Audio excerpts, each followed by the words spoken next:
reason because they spend all their money, and then when they face with reality, let me tell you. And these things can cause problems even among the couple, right? Yes, of course. Because sometimes it's the beginning of the problem. Yeah, the beginning of the problem. The family we have after wedding. The problem can actually start the night of the wedding. The reason because you didn't place your priority right. For me, I was geared about setting up my home. Building out, if you have extra money, make sure you get a comfortable place to stay for you. There is a balm in Gilead. It comes like wisdom. It speaks like children. It's a sight to the blind and strength to my weakness. All right. Hello, everyone. Welcome back to Special Clinic. So my name is Rhoda, and this is Eche, my husband. Today we are going to be talking about how we met, okay, and all of the things that followed thereafter. Till the time we got married, right? So, and I'm going to be allowing my husband to do most of the talking today, because in the previous video, it was basically me talking about how I was sure, or how I confirmed, or how I knew that he was going to be my husband. So the first question. Anyway, today is our... Yeah. Go ahead. It's our what? Today's our wedding anniversary. June 20th. Yeah. Yeah, so I mean, God is good. This is our seventh year, right? 8th year. We've come a long way. God is Just good. like that. Yeah, just like that. Yeah. God is good. God is absolutely fabulous. All right, babe. When did we first meet? For me, I don't know precisely the day I first met you, but I think over the times or over the events that happened in SCCF fellowship, then I observed you with many other sisters, and I noticed something unique in you, and that is always cheering for others. Okay, so as I was saying, I can't really say there's a particular time that, this is the first time I met you. But I know I've seen you, and you are very diligent to the work. And one of the things I observed you is like you have that kind of selfless character, that you want every other person to be comfortable before you. And you have that kind of things, so like putting other people first before you. I think this is usually very rare, as many people would like to take advantage of other people. But with you, I didn't see it. I always see somebody that is selfless and willing to put others first before him. So I think, but for me, there was no precise date I could really say, there was something spectacular that made me. But I think maybe we came closer when we were serving in the same ESCO. Yeah. Yeah. So because then we could have like a smaller meeting, have opportunity to talk with one another, and then being also a member of Unique Theater. That's the drama team. Yeah. I think that's also gives us opportunity, because many times we have to minister together, and a lot of time put in practicing and other things. Yeah. I think these are some of the things that brought us close and made us friends. Yes. Yeah, we usually we used to have rehearsals together in the drama team, and then also we were in among the ESCOs, the leaders of the fellowship. So during meetings and stuff like that, we would always meet and just chat. So yeah, we became friends. Mm. But that was friends, so I wasn't like, there was nothing like no strings attached. For me, when I first noticed you, I've told him this thing so many times, like, the the first time I was made sisters coordinator in the fellowship, so usually we have this period where they call election day, right? Yeah. So all the people that were elected, they would call all of you out for prayers. And there is this thing that, you know, the heaviness of the duty, the burden that God was giving to you, you know, to carry, to lead this group of people. It's usually, you know, kind of heavy. You're feeling unworthy. You're wondering how can you even do it, you know, that kind of thing. And so usually when they are calling people's names, everybody's calling, they are crying. Like fellowship is usually like, oh God, oh God. That's the sound you'll be hearing from everywhere.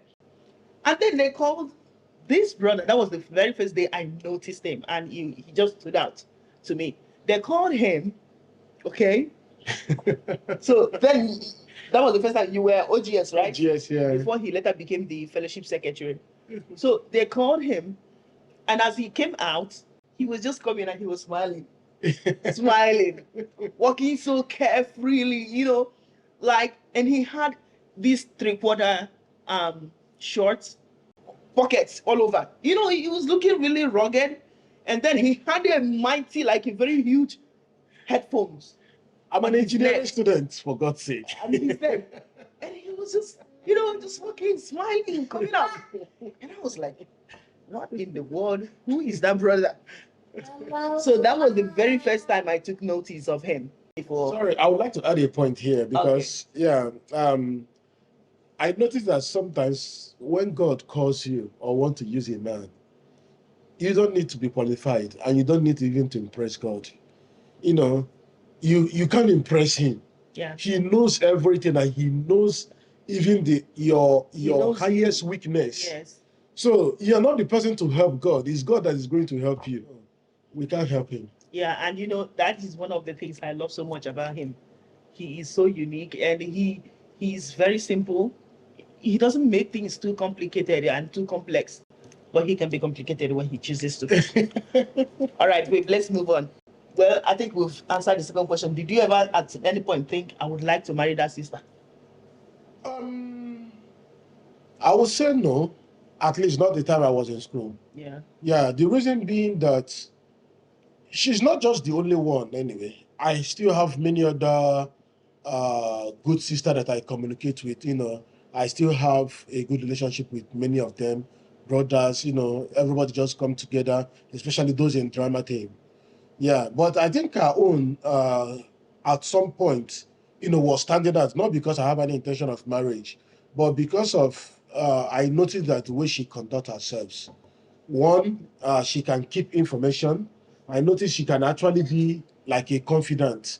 You know, sometimes maybe you want to being a sister's coordinator. I know that she's well informed. And therefore, if I'm relating with somebody and I need some kind of opinion, I see this is a very reliable friend. I can actually open up to some issues and say, Oni, please, can you tell me how to approach this kind of scenario? And she's always more than willing to help.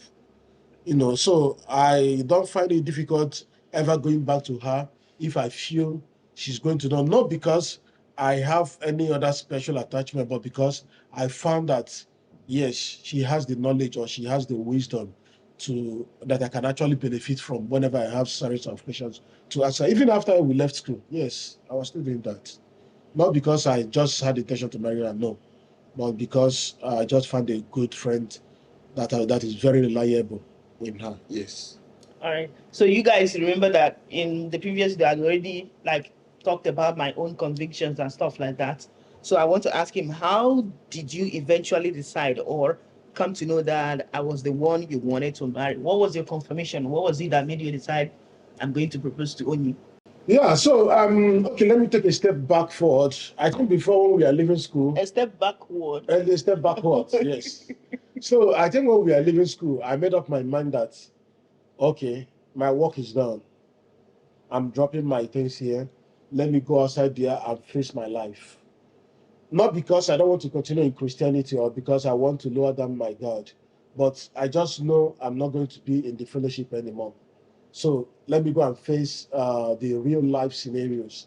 You know, find every other place that can be useful in the church, in the fellowship, any other place. The first place I was going just after our graduation was like going to service. and you know what NYC looks like. So I was like open, meet new people, and at some point I noticed many of the ladies I met in the camp, and even afterwards when we were in my place of primary assignment, I noticed that what I have experienced in SUCF was more than what I have seen so far. So I was like, More in terms of good or bad? Better, right? much better. Yeah. You can't even compare. In fact, I noticed that I can easily cope well with the worst, in quotes, of the sisters in SUCF or in my fellowship than the best of the people I met there. I'm telling you the reality. Because no, I'm saying in quotes. So something, even if there's something like worst, Okay. in quotes, I didn't say that. You know, I mean, the thing you probably consider that this is no-go area, or this is like, I cannot tolerate this. The worst of it, you can. I think even the best of it there, because I found a lot of people that are full of selfish desire, only looking out for themselves, caring for their pockets, caring for only what they will get from you. You know, some people that just want to, oh, what can I get from this person? That is only what they care about. So it's, at some point, it really dawned on me that I may not be able to find anything better. So I was open. I'm not saying, I'm not trying to condemn anybody.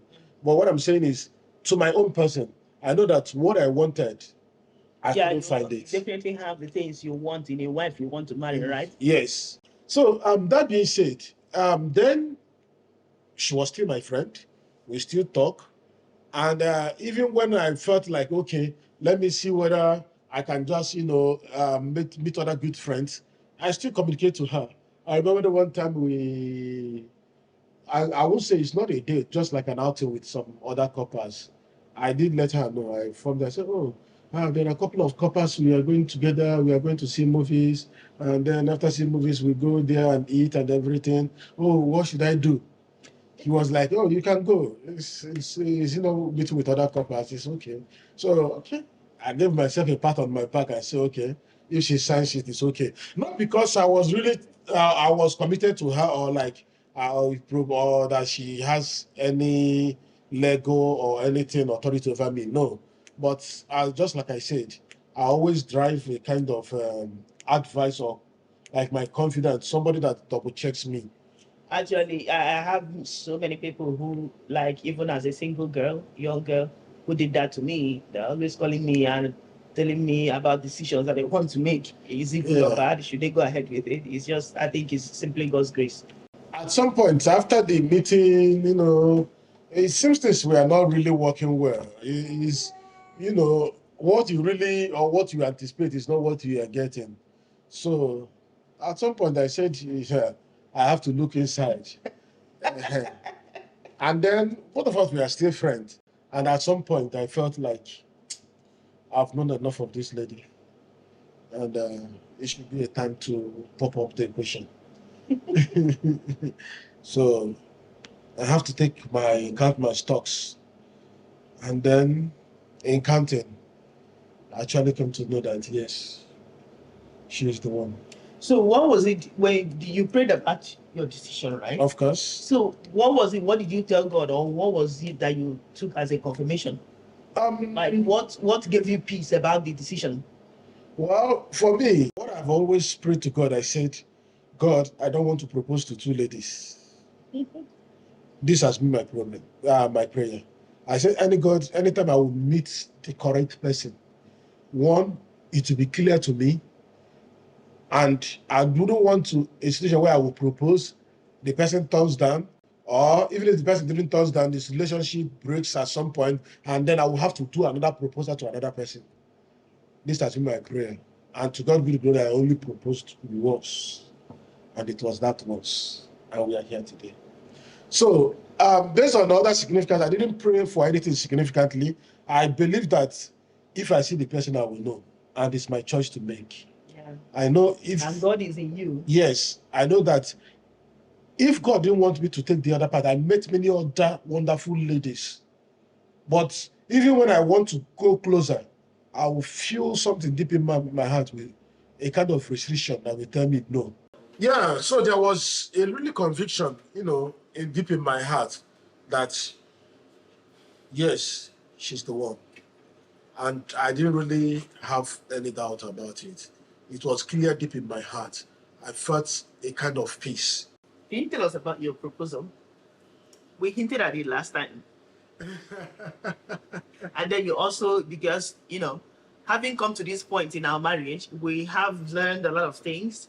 In fact, mostly for me, because if I were given an opportunity again, like my wedding, I would only invite immediate family members for wedding, and I wouldn't hold a reception. I'm telling you the truth. But anyway, that's a sidetrack. Let's continue. Talk about your proposal. Yeah, meanwhile, I want to say this is a disclaimer. There's no standard of proposal. Yeah, that's why I want to bring it up. So I'm going to say mine, whatever that was for you, is okay. For me, my proposal was not bogus. Number one is I'm talking to somebody that is already my friend, and we've shared a lot of. She knows most things about me.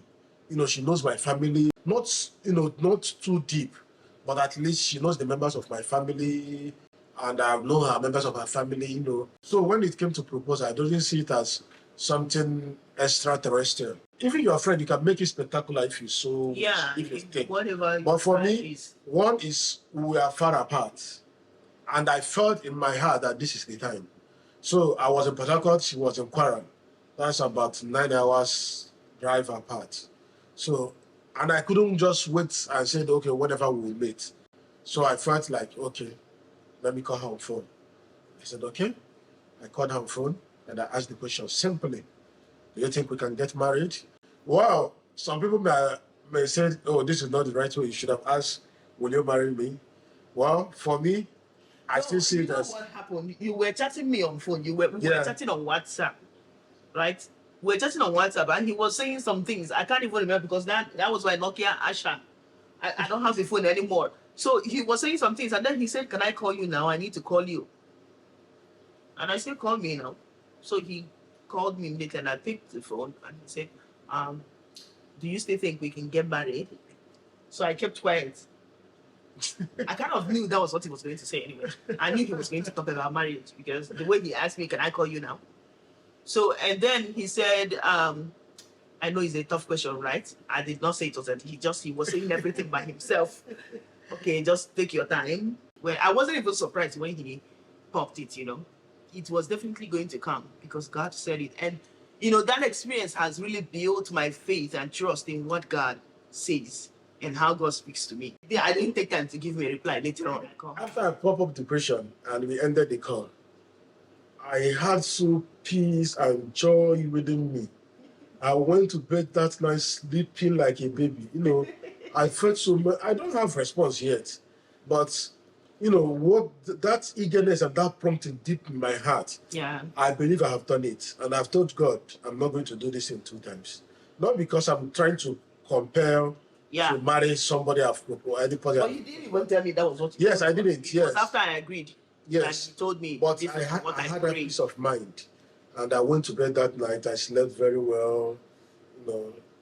Life continues. Yeah, there is peace in God's will. That's the only thing I can say. When you do what God wants you to do in obedience, you have peace. So, babe, can we talk about spirituality? I think sometimes people are trying to tell you don't marry a young Christian or a new convert. The reason is because they believe that their faith is still not strong. And if anything happens, they can easily be swayed. The second reason could be that some so-called young Christian may be just disguised. Maybe they just fake that are Christian just to get what they want. That's why we see people that's just coming to the church, join one group, and once they marry the person they want, they're out of the church. Sometimes it's very hard to find a skill to really, really, really measure. Because sometimes even some of those things people consider as superiority may not in the eye of God. Yeah. You may just be like impressing yourself and trying to impress other people. Oh, I could pray for one full whole day without going out. Oh, it's good for you. But are you always dressed in ties? Is it people that is cheering long you, sleeve, or are you really communicating with God? Is there any impartation?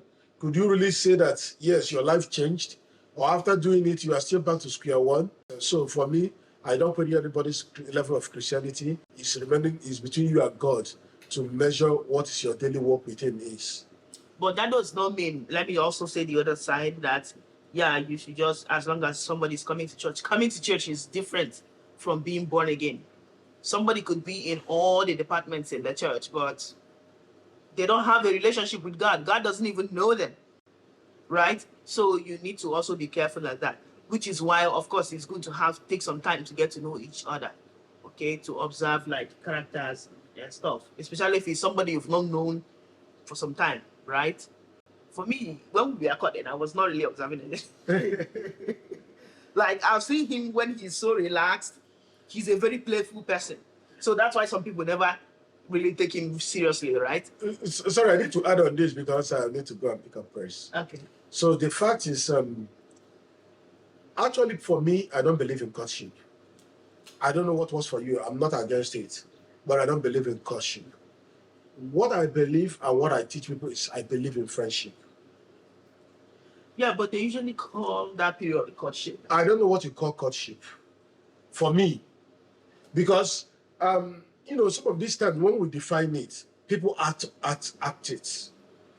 You know, okay, assuming I propose to you and I now want to know more. If you really want to get married to me, you could do everything. If I tell you, okay, let's go out, you dress very well, beautify yourself, and then you look good to me. No, but this may not be the real person you are. If I said, oh, if I'm driving and I'm a rough driver, because I know we are cutting, you enter my car, I'll be driving gently just to impress you. You know? But I believe if we are friends, you will see my up and down. Well, even if I car and I'm driving so fast, you'll be like, stop that. I say, I'm not stopping. You now know I'm such a person that doesn't even listen to people. So, I mean, courtship for some people could be time to work out modalities to say, okay, this is, but I think there are a lot of cover up that I think friendship opens up more than courtship. So when you propose to someone and they accept to marry you, what do you do then before you get married? No, the thing is, you should plan your new home. You decide what it's going to one be. of the things you do during courtship. Yeah, It's but just the term, babe. But okay, I don't know what is time, but people try that. Okay, courtship is time. I'm coming to learn you. Let me know you in details. Let me know more about you. Let me know the things you like and the things you don't like. I think there's a lot of compromise in this if it's what you want to know. If courtship is just the time, like, okay, we've agreed to marry, how is our home going to look like? You are planning for a home. What do you want in this home? How do you want it to be? How are we going to work it out? Who are we going to allow in our home? How many children are we going to have? If it is things we are talking, then it's okay. But if it's trying to learn the person, and you've not learned the person in friendship, that's why I always encourage people, try to marry your friend. Or out of your friends, find someone to marry. Don't go and marry somebody you never met or somebody. Even if they recommend you to somebody, try and be friends with that person first. Okay, let me not say I don't know what courtship is, but if it's what I think it is, then I don't subscribe to it. If it is knowing, for both of you to know each other, when you've agreed to marry, I don't think. If it's just workout modalities, what could the future be? What other details, you know, like trying to find, even as a friend, I think even as friends, we already know a lot about ourselves. Yeah, but we already know the direction. It's just that we needed to fine tune. So for me, I really don't see it as I just see it as a progression of our friendship. You know, since we decided to settle and live together. Or okay, so now we need to, you know, part away. What will our future be like? Not because I'm still looking at you, and then maybe if you behave in a way, I will change my mind. No, that's for people who date, right? Like, there's really not marriage in question, but you are dating to see if you can form a lasting relationship with this person, right? So, like me, for personally, I don't subscribe to dating. If you have to date, you date to marry, not just, oh, can I take you out on a date and you have a boyfriend and a girlfriend and you are doing all kinds of things and there's no marriage in the picture, right? I don't subscribe to that. But courting, I think some people, maybe they are not many, but some people still take that time to also discover more. Even in some courtships, babe, people discover, no, I can't live with this kind of thing.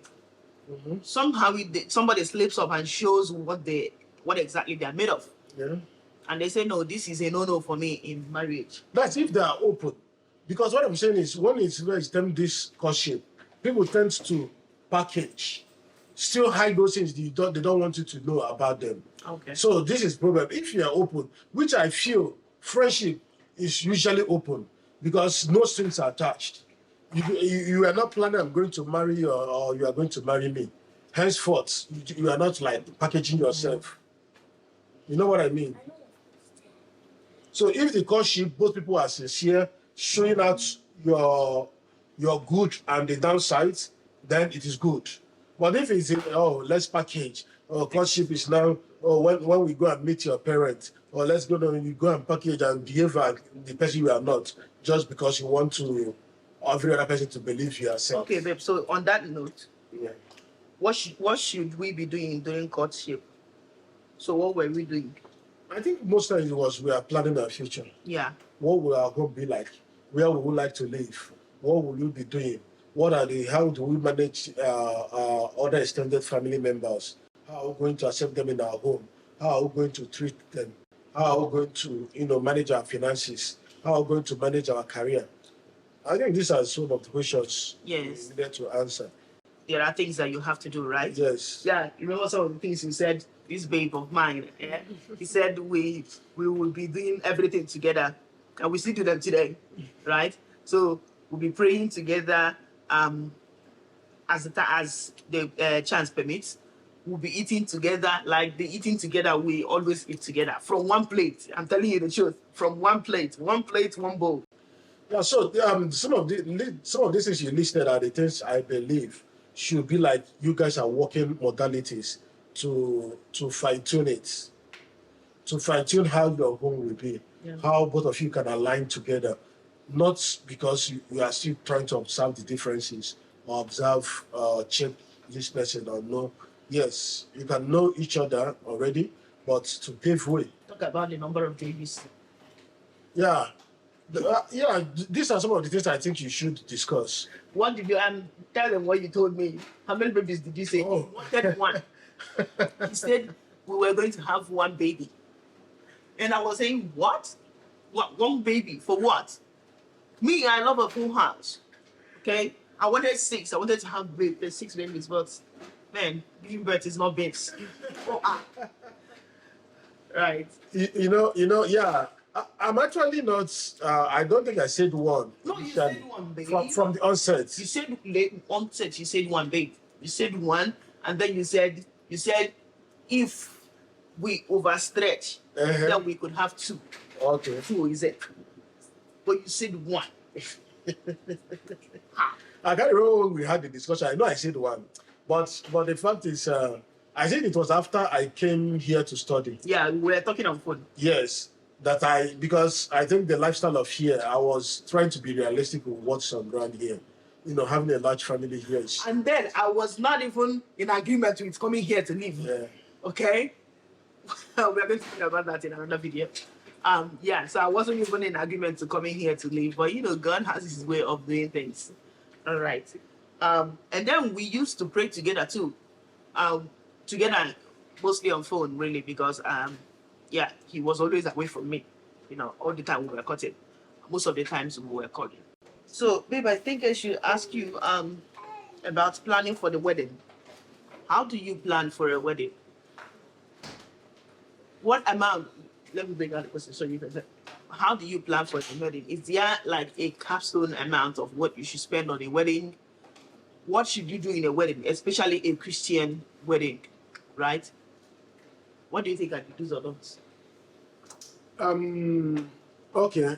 I don't think using our own scenario is a typical example. Yeah. Yes, because our own was like we actually knew 1 week to our wedding. Yeah. So it was a very short Video time. on that coming up. Yeah. Okay? So We can't exhaust it yet. it's not something that I should tell people to do. But however, In fact, if I were given the choice again, yeah. I would even do something much more weirder too. Some people like, Yeah, but for me, if I'm to advise people from experience, let me tell you, wedding is just a day. And people say, I've heard a lot of people say that it is the only thing that they give you a certificate on the first day. And then you never graduate. You stay in it and keep on doing marriage except death. So the fact about marriage is that you are given certificates from the first day. So trying to impress people on that first day, I think may be not good. One, many times if I have opportunity to talk to young people, I tell them that marriage is just a starting point. You don't need to make a whole lot of it. Yes. Wedding. Yes, it's a starting point. So don't make so much out of it. If you want to make so much noise, call me when you are 10 years, when you are doing 10 years anniversary. Call me when you are doing 20 years anniversary. Then I know that we really have something to celebrate. It's good. I'm happy for that both of you are coming together. But for me, you people have not started the journey.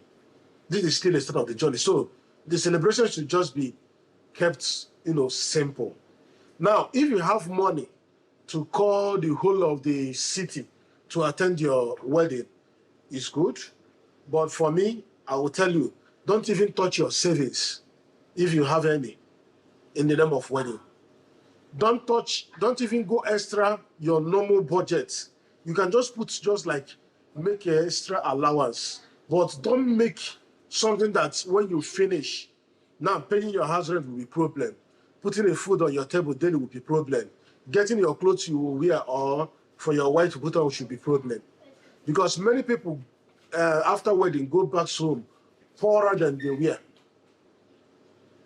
The reason because they spend all their money, and then when they face with reality, let me tell you.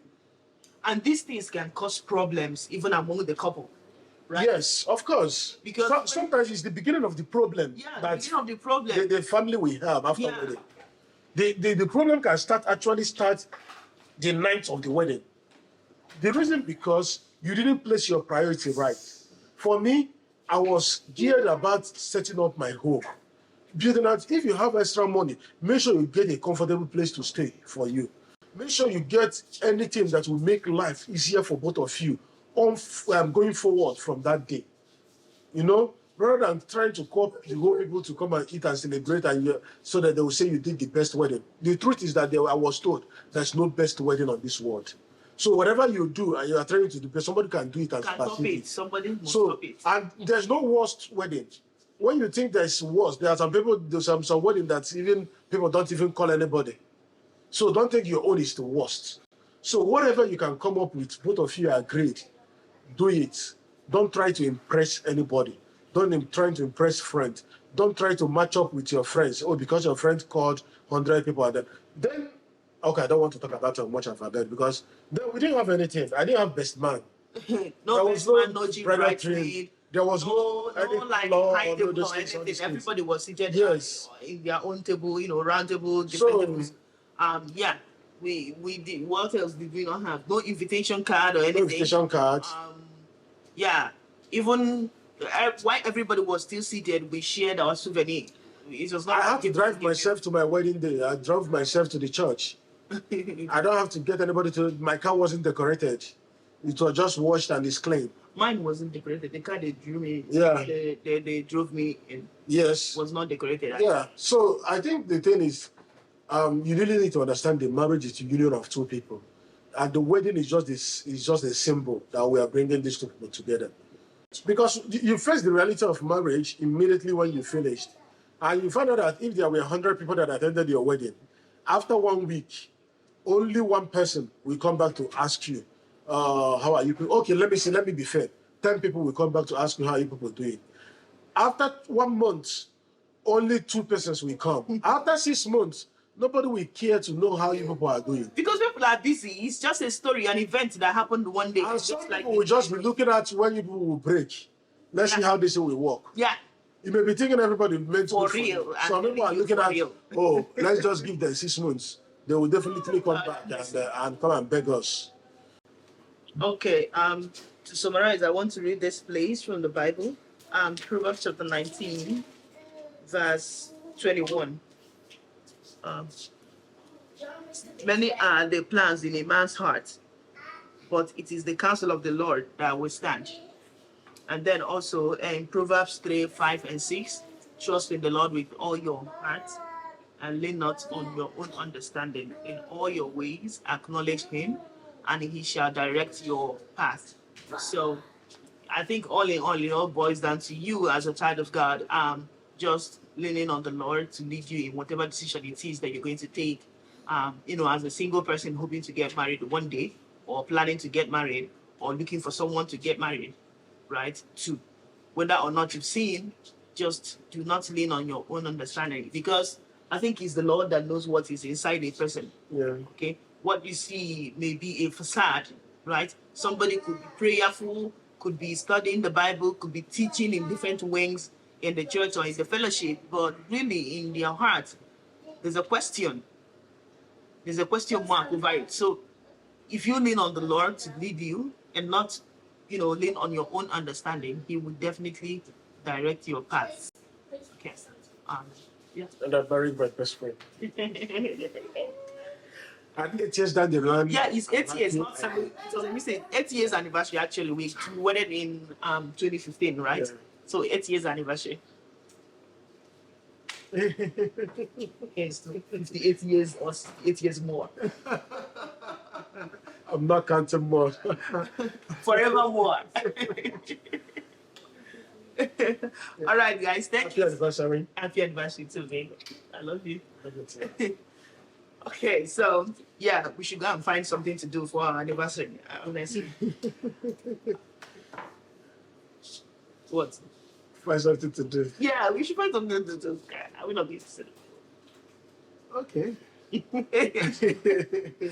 All right, guys. Thank you so much for staying to this point. We are going to see you on our next episode of Special Clinic. And until then, bye. See you. Bye-bye. Bye. So how was your maths exam today? Tell me. How was the music exam? Tell me. It was great. I didn't know the music. It was different. It wasn't about singing. It was about writing. Uh-oh. I thought you said they taught you. Oh, you need to write the sound. Uh-huh. Oh, no. Oh. Uh-oh, Mama. Oh, it's fine. But I know my maths. I know you know your math. I know you know your math. You're a genius. No problem. That's cool. If music it doesn't work, we leave music. Forgot about I like mathematics. maths so much. Yes. I get it. So you, like your math. I think I got full maths. I'm not sure. Mama. know Well Daddy, done. Daddy Good likes maths so much. Yeah, he's a math genius. I like maths. There is a balm in Gilead. It comes like wisdom, speaks like children. It's a sight to the blind.